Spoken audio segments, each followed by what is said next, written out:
everyone. This is Beth Schultz, Vice President of Research and Principal Analyst at MetriSight, alongside Matt Baloga, who is Research Analyst, and we want to welcome you to episode 12 of MetriSight.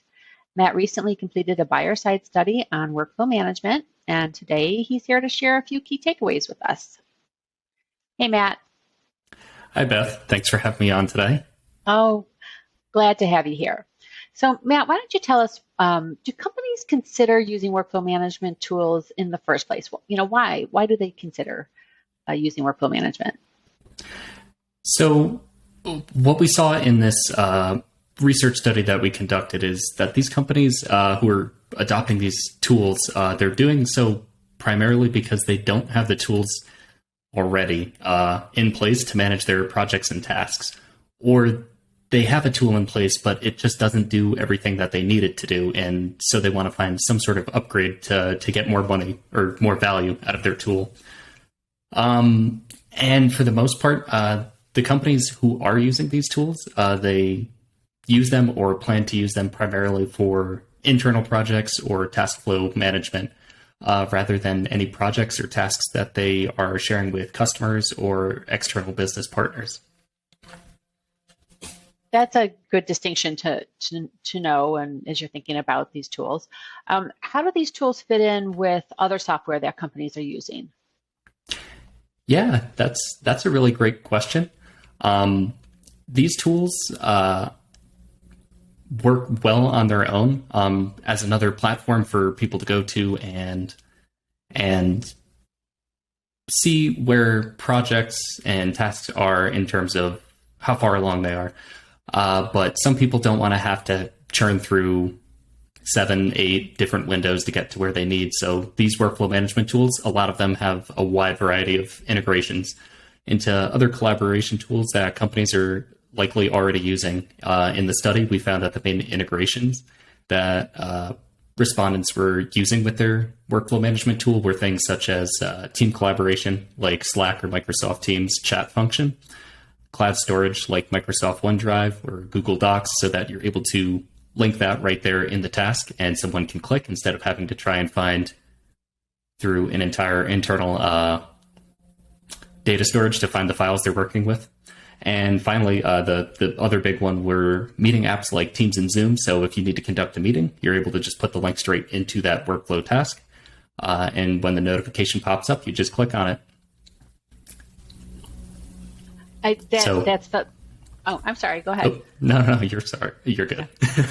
I was just say that integration with applications is so important. Sort of that switching from app to app can really chew up, can really chew up an employee's time.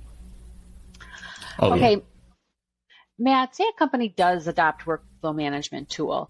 What kind of impact would this have on their performance? That's the big question, isn't it? Why bother adopting a tool if it's not going to do anything for you? In the study, we asked if users had measured any sort of change in their revenue, figures, operational costs, the time usage, how much time they're spending on a task, or employee turnover rate after implementing a workflow management tool into their software suite. For the whole group overall, so we're working with averages for these areas, we found that there was about a 17.8% increase in revenue, a 26.5% decrease in operating costs, 18.4% decrease in time usage, and an almost 11% decrease in employee turnover.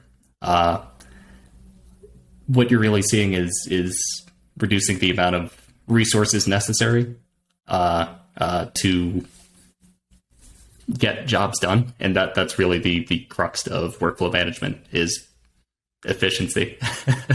Yeah, sure. And, that employee turnover, given the great resignation and everything, that's really kind of a great statistic for companies to think about as they evaluate workflow management.